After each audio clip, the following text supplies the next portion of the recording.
그 딥러닝 기본기 다지기 이쪽이시고, 다시 말하면 모델 설계하기는 우리가 모델을 뭔지 정의하고, 우리가 저번 시간에 말했던 입력층, 은닉층, 출력층, 그리고 기억이 나시는지 모르겠지만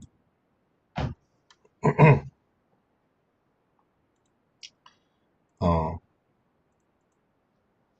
우리가 여러 가지로 속속이 있는데요.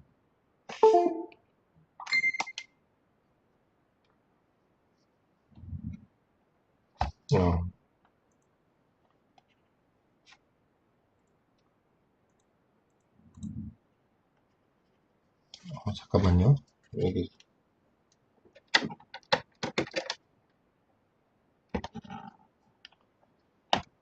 지금 안 돼서 아예 안 되나? 네, 일단 말로 설명할게요. 어, 입력층, 은닉층, 출력층 이렇게 세 가지로 나누고 이 은닉층의 개수가 2개 이상 됐을 때 우리는 딥하다. 그래서 딥러닝이라고 했고 이게 이제 파이썬에서는 인터프리터 언어라서 보통 일반적으로 이게 없어요. 그 모델 컴파일이라는 말이 없지만 우리 그 텐서플로우 같은 경우나 그런 거는 모델을 컴파일합니다. 원래 언어 자체가 그렇게 되어 있어요. 그래서 여기서는 이용이 가능하나 모르겠네요. 그쵸? 그쵸? 어, 그러니까 컴파일이라는 게 뭐냐면 자바 언어가 이런 식으로 되어 있거든요. 그러니까 여러분들이 코드를 쫙 이렇게 다 탄 다음에 C 언어는 한 줄씩 이렇게 해가지고 전체를 다 한 다음에 돌려줘 이런 식이 되는 거고 자바는 JVM이라는 자바 머신이라는 데가 있어요. 가상 머신이죠. 거기다가 여러분들 코드를 한 거를 이렇게 올려놔요. 얘가 우웅 해서 한꺼번에 돌려요. 그래서 빠르죠. 여기 올릴 때까지만 이제 시간이 걸리고 실행 버튼 면 죄송합니다. 그게 이제 컴파일을 한다고 그래요. 같이 이제 모은다는 뜻이죠. 영어로 컴파일. 그리고 우리가 중요한 건 이거죠. 우리가 이 모델 설계할 때 교차 엔트로피라는 걸, 크로스 엔트로피라는 걸 배우실 거고, 그 기법을, 그냥 우리는 코드에서는 크로스 엔트로피라고 하나만 치시면 돼요. 그 다음에 모델을 실행하시면 됩니다. 그래서 그 다음 보시면 우리가 CS 파일이 데이터셋은 이 서저리 CSV라는 파일로 제가 이걸 안 올린 것 같은데 좀 이따 올리겠습니다. 그래서 우리가 이걸 어떻게 하느냐. 그래서 요 이론을 먼저 설명을 잠깐 드리면요. 우리가 일단은 텐서플로어의 케라스라는 것을 이용해서 배울 거고요. 그래서 이 방법이 두 가지가 있는데 일단 제일 쉬운 게 하나씩 그 층을 쌓는 방법이에요.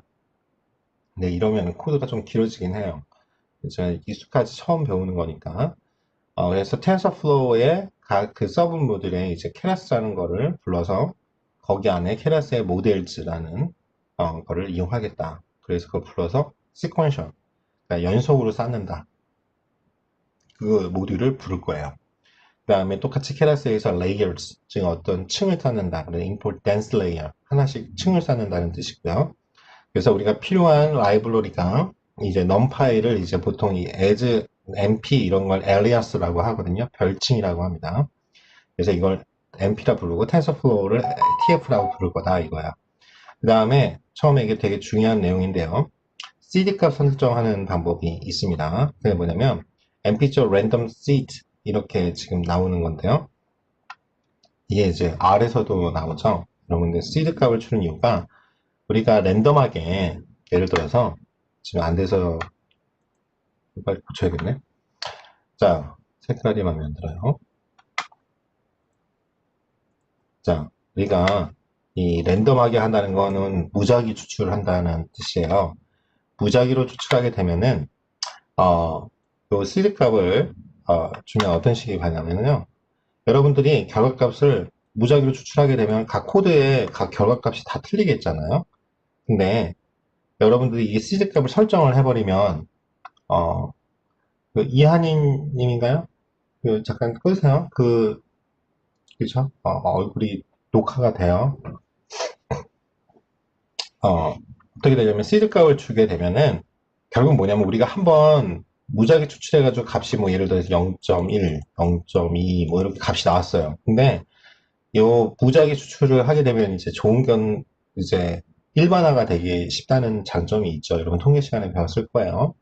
근데 문제는 요게 코드가 다음번을 수행할 때 계속 무작위가 값이 변해요. 그러면 문제가 되겠죠. 그러니까 한 번 무작위 추출해서 결과값을 얻은 그 값을 내가 계속 쓰고 싶어요. 그래서 이 set라고 한 거야. 뭐냐면 요거 설정을 해줘야 됩니다. 왜냐면 이제 TensorFlow 자체가 이 시드를 딱 셋하는 게 없어서 넘파이 거를 빌려가지고 해요. 서로 다 상호 연관되어 있는 거죠. 대신 한 줄이 생겼죠, 코드가. 그래서 numpy를 그래서 부른 거예요. numpy에 랜덤 함수의 시드 값을 3개를 그냥 이상을 고정시키겠다 이런 뜻이에요. 그 다음에 텐서플로우의 랜덤 함수에서 setSeed라고 해서 이 시드 값을 즉 실행할 때마다 같은 결과를 출력하기 위해서 우리가 이 설정을 해줘야 돼요. 우리가 무작위 추출을 하려면 텐서플로우에서 그 다음에 보시면 이제는 데이터를 불러야죠. 임포트 합니다. 데이터 셋이라고 만들어 놓은 거고 요건 여러분들이 저는 항상 DF, 데이터 프레임이라고 해서 DF로 많이 하는데 데이터 1, 여러분 맘대로 대신 그 변수를 여러분이 만들어 놓고 까먹으면 안 돼요.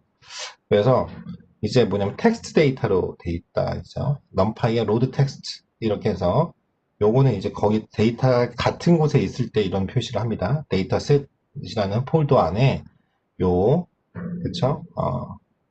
Thoracic Surgery.csv라는 이름을 가지고 있는 거를 불러서 그 다음에 이게 구분자란 뜻이야. 델리미터가. 그러니까 뭐냐면 컴마로 구분해 있다. 왜냐면 CSV라는 뜻 자체가 컴마 세퍼레이터 밸류거든요. 컴마로 구분되어 있는 값들이 돼 있어요.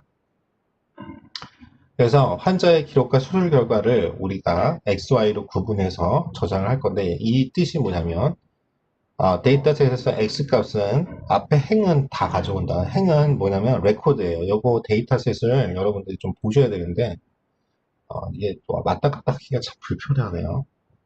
줌하고 다르게. 좀 이따가 같이 보여드릴게요. 결국은 이건 뭐냐면 행은 전체 다 가지고 오겠다. 열은 첫 번째 0부터 시작하죠. 첫 번째부터 전체 여기 17이면 n-1이에요. 이거 꼭 기억해. 나중에 코드 제가 시험 문제가 나오거든요. 이번에는 기말고사 때는 여러분 또 상대평가라서 코드를 시험을 안 낼 수가 없어요. 원래 주관식으로 나올지 객관식으로 낼지는 그건 좀 고민해 봐야 되는데 저번 학기에도 코드는 한두 문제 냈어요. 그래서 알고리즘에서 하나, 딥러닝에서 하나 나올 거예요. 근데 이제 많이 틀리는 게 이 구조를 잘 맨날 그쵸? 이거 n-1까지죠. 그래서 17이니까 17가지가 열이 있는데 마지막은 구분하는 거예요. 그래서 이게 여기서 뭐예요? 첫 번째부터 16번째까지 갖고 오겠죠. 그 다음에 y값은 여기 보시면 마지막 그러니까 y값은 이 판별하는 17 그것만 17열에 있는 거. 즉 지금 코드가 나중에 이제 어제 데이터 보시면 알겠지만 이게 행열이 아이고 참 불편하네요. 웹엑스는 나랑 안 맞는 것 같아요. 아무튼 데이터가 있으면 이렇게 열의 값이 쭉 있을 거 아니에요. 17번째가 이 사람이 환자인지 아닌지 1인지 0인지 알려주는 데이터가 있어요. 나머지는 그 사람이 어떤 병력이나 그런 내용들이 쭉 나와요. 그러면 이 코드는 행은 각 사람 이름이 레코드에 들어간다고 했죠? 그거는 다 있어요. 근데 열이 여기서부터 여기까지는 들어가는 x 값이에요. 내가 인풋값. 아웃풋은 어디 있어요? 아웃풋은 어디에 있는 값이다? 요 0이냐 x로 튀어나오는 값. 요거를 y값을 하겠다 이 뜻이에요. 그 다음에 요 딥러닝을 결정하는 설정하고 실행하는 부분인 게 모델, 시퀀셜 이렇게 하실 거고요. 이 공유가 얘만 공유해야겠어요. 공유 중지할게요. 모델은 시퀀셜이라고 해주고 빙 변수로 서브 모델을 부르고요. 그 다음에 결국 내가 이제 시퀀서로 쌀 거다 이런 뜻이에요.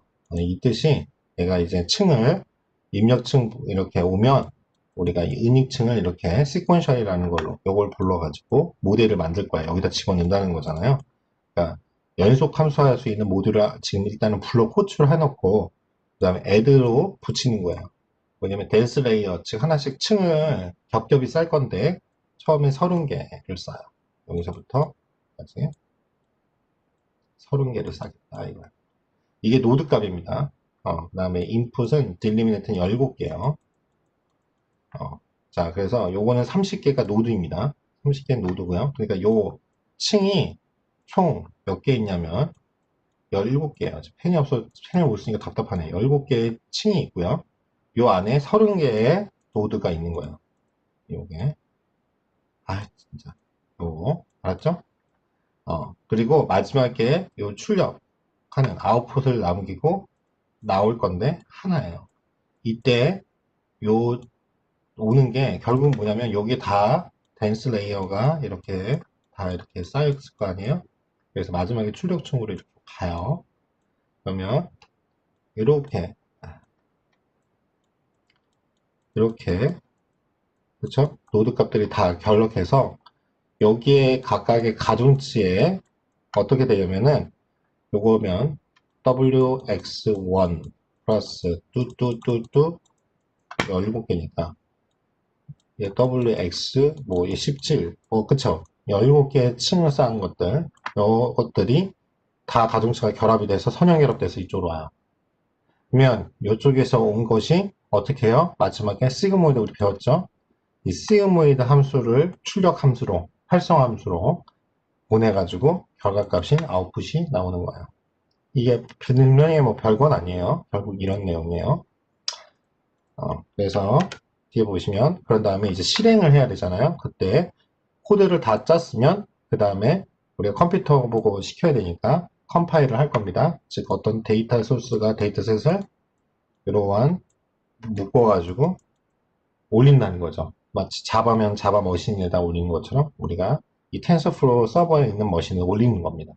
그러면 이제 얘가 웅 하고 돌아가는 거죠. 이렇게 다 모아서 돌려 플레이 띡 하는 거예요. 그러면 이제 계속 얘가 뭐 하냐면 mean squared error 우리 이거 여기 지금 다 통계 수업 다 들었다는 전제, 즉 경영 통계는 다 안다는 전제죠. 가장 우리 회귀 분석 mean squared error죠. 여기서부터 여기까지 거리 중에 오차가 발생하는데 그걸 에러라고 하고요. 그 에러가 가장 작게끔 하는 게 우리가 그거죠. 로스 펑션이죠. 즉 로스는 뭐냐면 우리의 목표는 우리가 예측을 하든 분류를 하든 어떠한 결과값이 뭐가요? 우리가 실제 값, i 값과 내가 예측한 모델이 가진 값이 우리가 빼면 그것이 에러인데 그 에러를 가장 줄이는 게 우리의 목표이잖아요. 즉 우리의 예측력이 높다는 건 실제랑 가깝다는 거죠. 우리가 다 그렇잖아요. 여러분이 집을 사든 아니면 주식을 사든 여러분이 그걸 샀을 때는 내가 어떠한 예측치가 정확하게 실제로 어떠한 원하는 값이랑 맞기를 원하는 거잖아요. 그런 거를 공부하고 그런 거를 하길 원하는 거잖아요. 여러분이 투자를 한다 그러면 똑같아요. 즉 내가 틀릴 확률을 줄이겠다는 뜻이죠. 이 민스퀘어드 에러를 러스 값으로 하고 최적화 방법은 아담 우리 배웠던 이거를 이제 자 코드는 여러분들이 이렇게 이름 집어넣기만 하면 돼요. 이 형태에서 지금 녹색으로 표시된 것만 바꿔주면 돼요. 그 다음에 매트릭스는 accuracy, 즉 정확도를 측정하겠다. 그러니까 코드는 되게 간단해요. 요 세 개만 하면 딥러닝이 되는 거예요. 모델을 컴파일하고 여러분들이 측정치는 내가 그 중에서 accuracy, 즉 정확도를 측정할 거고 몇 퍼센트 맞췄는지 그 다음에 모델 다음에 fit 함수만 쓰면 돼요. 이거는 뭐 R도 똑같아요. 그 다음에 X, Y축, 그 다음에 F폭은 배웠죠? 반복 횟수. 이걸 학습을 몇 번씩 했다? 100번 시켜요. 그리고 배치 사이즈라는 게 있는데 10번이에요. 이거는 미리 그냥 간단하게만 말씀드리면 여러분들이 어떤 데이터가 지금 10,000개가 있다 그러면 10,000개를 하나씩 보내면 시간이 그냥 10,000번 걸리는 거죠. 한 번 학습하는데 딥러닝 아까 배웠지만 한 번 갔다 오는데 예를 들어서 2분 걸린다. 그럼 내가 100만 개를 하면 200만 분 걸리는 거예요. 비효율적이죠. 그러니까 그렇다고 한꺼번에 다 넣지도 않고 그러니까 뭐냐면 한 번 돌릴 때 데이터를 이렇게 10개씩 모아가지고 쉽게 얘기해서 10개씩 단위로 배치 사이즈로 만들어가지고 배치로 만들어서 그때 10개씩 던지겠다 이거예요. 이게 효능이 더 잘 나와요. 그러니까 일단은 코드 보고 설명은 이렇게 드리고 이론은 이제 자세하게 배워보도록 하겠습니다. 즉 우리가 모델을 해라 하면 우리가 구동되는 부분 다 모델이라는 함수를 선언해서 시작을 합니다. 그러면 선언할 때 어떻게 하면 이 변수를 우리가 선언해야 되니까 이 변수는 우리가 어디니? 모델이라는 변수를 만들었어요. 그리고 이 시퀀셜이라는 게 층을 설정하는 걸 이쪽에다 집어넣어 주겠다. 이렇게 하고요. 그 다음에 나중에 모델 컴파일 부분은 우리가 설계했는데 컴퓨터가 알아먹어야 될 거 아니에요. 우리가 텐서플로우라는 TF라는 그 어떻게 보면 언어죠. 프로그래밍 언어로 만든 거를 컴퓨터는 이진법만 알고 있으니까 이 프로그래머가 만든 거를 프로그래밍이 알게끔 컴퓨터가 알아먹게끔 해주는 게 이 컴파일 부분이에요. 그 다음에 모델 fit 하면은 모델을 실제로 수행하는 부분이다. 이렇게 생각하시면 될 것 같습니다. 그래서 그 다음 거를 넘어가면 이걸 이렇게 왔다 갔다 할 필요가 없이 지울 수가 있을 텐데. 그렇죠? 이제는 입력층, 은익층, 출력층이에요. 그러면 요 세 개 다시 말씀드리지만 시퀀셜이라는 은익층을 싸겠다. 순차적으로 그다음 모델을 add 함수를 써서 하나씩 붙입니다. 댄스 레이어를 쌓는데 처음에 이건 노드 값이라고 했어요. 그래서 17개를 쌓고요. 그 다음 우리 배웠죠? 저번 시간에 안 듣던 꼭 복습하세요. 렐로라고 해서 이렇게 되는 함수죠. 활성 함수를 렐로로 쓰겠다 이거예요. 그래서 이번에 분명히 말씀드리지만 각 함수 내용이 분명히 시험 문제 나옵니다. 기말고사 때. 그러니까 꼭 기억을 하셔야 돼요. 그래서 댄스 레이어 마지막에 하나 시그모이드. 그래서 시퀀셜 함수를 모델로 선언해놓고 모델 add라는 라인을 추가하면 새로운 층이 만들어집니다. 그래서 코드에서 모델 add로 시작한 라인이 두 개 있으니까 두 개의 층을 가진 모델이 만든 거예요. 층은 그죠? 두 개밖에 없는 거예요. 근데 그 안에 디멘션이 이게 뭐냐 인풋 디멘션이 약정 17개라는 뜻이죠. 다음. 자, 그러면은 층이 두 개밖에 없어서 되게 결과값이 좀 잘 안 나오긴 할 건데 인풋하는 데이터 값이 몇 개 없어서 그쵸? 그래서 맨 마지막 층은 결과를 출력하는 출력층이 되고 나머지는 은닉층 그래서 두 개니까 그래서 보면 여기 설명을 다시 한번 드리면 댄스 모델 애드 함수를 통해 새로운 층을 만들면 댄스 함수를 통해서 몇 개의 노드 이게 30개죠. 즉 30개 한 층에 다시 말씀드리면 한 층에 요 한 층에 각각의 우리가 입력값을 넣는 이 노드 값 있죠? 기억나시죠? 이 노드를 몇 개 만든다? 30개를 만들겠다 이거예요. 그리고 요 변수가 근데 몇 개냐? 인풋 디멘션이죠. 변수는 17개. 그렇죠? 그래서 30이라 되는 게 2층 한 층에 30개 노드를 만들고 인풋 디멘션은 변수가 17개예요. 왜냐면 지금 이게 전체가 18열로 돼 있어요. 각각의 열은 뭐라고 그랬어요? 그 피처 값이라고 했죠. 그 특성 값이라고 했어요. 그리고 마지막에 나오는 요것이 우리가 이게 예를 들어서 폐암이면 폐암에 걸렸냐 안 걸렸냐 이제 이렇게 우리가 분류하는 모델이죠. 그래서 입력 데이터에 몇 개의 데이터를 가지고 올지 정하는 겁니다.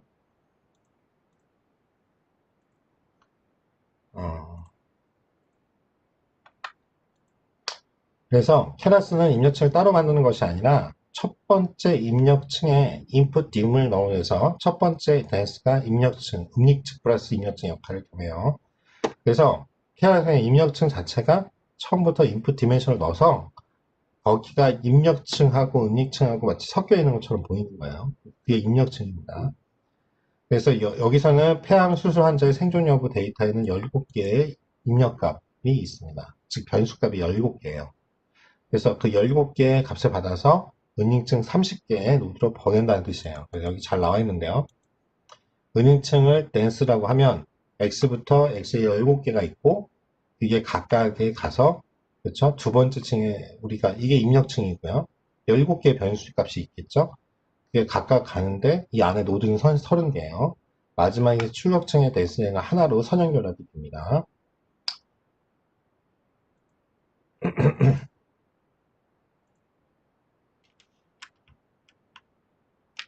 자, 그런 다음에 우리가 각 노드는 17개 입력값을 받았죠. 그런 다음에 임의의 가중치를 가지고 각 노드로 전송이 됩니다. 그래서 마지막에는 뭐예요? 출력층 액티베이션 펑션. 즉, 활성 함수를 뭘 쓰냐? 근데 우리는 이진 분류는 시그모이드라고 했죠? 시그모이드 함수를 써서 나가는 겁니다. 그래서 활성화 함수를 거친 결과값이 출력층으로 전달되고요. 그게 다음에 나오는 액티베이션 펑션을 만나서 우리가 원하는 활성화 함수를 적어주면 되는데 우리는 여기서 뭘 썼다? 이제 이렇게 렐로를 썼다는 거죠. 그렇죠? 이렇게 쓸 거예요. 이렇게 쓴 겁니다. 뭐가 열이 안 맞아요? 이렇게 바꿔줘야지. 자, 그런 다음에 두 번째는요. 두 번째 모델 애드 함수를 써서 첫 번째는 하나로 그렇죠? 노드 값은 하나. 그러니까 합쳐주기 출력층이 다를 거니까 액티베이션 이진 분류라 시그모이드 쓴 거죠. 마지막 층이니까 그러니까 층 자체는 두 개밖에 안 되는 되게 단순해요. 지금 딥러닝 하기에 민망할 정도로. 그래서 2층이 출력층이 됩니다. 그래서 출력층 노드는 하나예요. 그래서 이 노드에서 입력받은 값 역시 활성함수로 최종 출력값으로 나와야 되죠. 우리는 여기선 시그모이드 이진 분류할 때 쓰면 시그모이드 쓰겠다 했어요. 그래서 모델 컴파일러 해서 라스 값은 mean squared error 즉 MS 있고요. 아담이라는 옵티마이저를 썼죠. 그 다음에 매트릭스는 accuracy입니다. 그래서 다시 말했지만 이거를 설정해서 컴파일하는 부분이고 어떤 오차 함수 우리가 여기서는 설정해 주는 거예요. mean squared error 쓰겠다. 그러니까 평균 제곱 오차 함수. 자, 그래서 회계 분석에서 많이 쓰는 게 최소 자선법이라고 하는 게 이 mean squared error죠. 그래서 MSE라는 이름의 용어는 꼭 기억을 해주시기 바랍니다. 이거 이렇게 많이 쓰니까요. 그 다음에 오차 함수에서는 이거 외에 교차 엔트로피라는 게 있어요. 이거 설명하려면 조금 시간이 걸리는데 일단은 우리가 원래는 이론 중심의 알고리즘 수업이니까 나중에 설명을 좀 다시 하게 드릴게요. 왜냐면 군집 분석에서도 나오거든요. 교차 엔트로피는. 그래서 평균 제곱 오차 계열의 함수는 수렴하기까지 속도가 굉장히 많이 걸린다는 단점이 있어요. 그래서 교차 엔트로피 계열의 함수는 출력값에 우리가 로그를 취해가지고 오차가 커지면 수렴 속도가 빠지고 그 다음에 오차가 적어지면 수렴 속도가 감소하게 만드는 게 교차 엔트로피예요. 그래서 실제로는 MSE는 오래 걸리죠. 우리가 회귀함수 쓰면은 결국 결과가 원인 어떻게 돼요? 처음에 결과를 보고 그렇죠? 여기 각각의 오차들이 있잖아요. 그러니까 어떻게 해줘요? 여러분들 통계 시간에 배웠고 아마 시험에도 낼걸요? 뭐냐면 이 각각의 편차들을 다 더하면 각각이 떨어진 정도고 이거를 우리가 루트 그쵸? 요거를 왜 제곱하고 루트를 씌우냐면 요 각각의 편차들을 다 더하면 0이 돼버려요. 이게 가장 이제 통계에서 왜 이걸 제곱해서 다시 루트를 씌우냐 이 이유에 대해서 자세히 설명을 하죠. 그리고 저도 여러분들 처음에 통계를 가르쳤는데 꼭 시험에 냈어요. 이게 중요한 이론이죠. 여러분 각종 국가 자격 시험에서도 항상 나오는 거죠. 이게 각각의 편차를 떨어진 정도잖아요. 근데 우리가 추정선을 그었을 때는 요걸 다 보고 평균값으로 내요. 평균은 전체를 다 더해가지고 n으로 나눠준 거다 보니까 요걸 거꾸로 각각을 다 더해버리면 0이 나와버려요. 그렇죠? 평균값으로 요걸 추정을 해버렸기 때문에. 그래서 그런 문제를 발생하기 때문에 어떻게 했냐면 차이를 명확하게 알기 위해서 제곱을 했다가 다시 루트를 씌우면 원상태로 돌아가잖아요. 근데 이게 각각의 거리니까 우리가 루트를 씌우면 플러스 마이너스가 나오는데 거리니까 마이너스가 있을 수가 없으니까 버리고 플러스 값만 취하는 거예요. 그래서 요거가 이제 우리가 배우는 MSE, mean squared error죠. 그래서 이 평균 제곱 오차는 근데 문제는 다시 말하지만 이걸 루트를 씌우고 제곱을 했다가 각각을 루트를 바뀌고 이게 시간이 걸리면 오래 걸리겠죠. 왜? 우린 결과값 이제 알았어. 추적해서. 근데 이 y의 모델링의 값과 실제 값하고 차이를 계속 봤는데 에러가 아주 조금밖에 안 이걸 우리가 최소한 줄이는 게 우리의 목표잖아요. 그래서 계속 반복을 해야 되는데 이걸 100번 반복하려면 각각을 또 제곱했다가 루트 씌우고, 제곱했다가 루트 씌우고, 시간이 너무 오래 걸리는 거죠. 그래서 요 교차 엔트로피라는 함수를 쓴 거예요. 이거는 뭐냐면 한 곳에 수렴하게 되어 있습니다. 우리가 일단 말하면 로그를 치면은 로그는 지수함수는 이렇게 돼 있죠. 우리 배웠죠? 지수함수는 이렇게 해서 이렇게 증가하는 함수예요. 그래서 x축에 대해서 이렇게 대칭한 게 로그 함수잖아요. 로그 함수 맞나? 그쵸? 보면 로그 함수는 아니 이렇게 되죠. 이렇게 돼야죠. 이렇게 이해되시죠? 이해돼요? 반응이 없어요. 얼굴 카메라 켜라고 해야 되나? 반응 없으면 키라고 할 거예요. 자, 맞아요? 로그 함수 이렇게 가는 거 맞아요? 네, 고마워요. 자, 그러니까 로그 함수는 결국 봐봐요. 전체 지우기가 이쪽에 있나? 이쪽에다 할게요. 아니, 이거 이러면 한참 걸릴 텐데. 아니, 모르겠다. 야, 잠시만요. 아니, 이거 뭐야. 자, 여기다 보이시겠죠? 이 로그 함수는, 이 지수 함수는 최소값만 알 수 있겠죠. 근데 이 로그 함수는 좋은 게 뭐냐면, 로그를 취하는 이유가 이렇게 바뀌면서 어떻게 돼요? 어느 한 점, y의 어떤 한 점에 이렇게 수렴해 가요. 그쵸? 이쪽에 벗어나지 않아요. 그래서 솔직히 부끄러운 얘기지만 처음에 박사할 때 이런 막 논문들 보면은 갑자기 이렇게 막 로고를 막 씌우고 막 그래요. 그 이유가 여러분 이걸 들으면 논문 같은 경우도 이제 뭐만 하는지 안에 그 기법은 잘 몰라도 대충 코드나 이렇게 그래프 그려가지고 막 설명한 내용들이 이해가 되기 시작할 거예요. 저도 그때 이해를 못했어요. 왜 로고를 취하고 앉아있지? 네, 로그를 하면은 어찌됐든 우리가 알다시피 값이 작아진다는 건 알았으니까 그런갑다 했단 말이죠. 근데 이유가 그거예요. 이 교차 엔트로피를 쓴 거죠. 결국은 뭐냐면 요 그쵸? 출력값의 로그를 취하면 오차가 커지면 수렴 속도가 오히려 빨라지죠. 그쵸? 왜냐면은 요 말을 이해를 못 하실 수가 있는데요. 자, 이렇게 가잖아요. 자, 이게 수렴 속도가 빨라져요. 오차가 막 크면 당연히 이쪽으로 갈 거 아니에요. 이쪽으로. 오차가 적으면 수렴 속도가 적죠. 이렇게 기울기가 이쪽에 천천히 이렇게 만들어지니까. 이해되시죠? 여기 이 부분 이해되세요? 이 부분 이제 제가 말 문제로 시험에 내도 이해하겠죠? 어, 알았어요.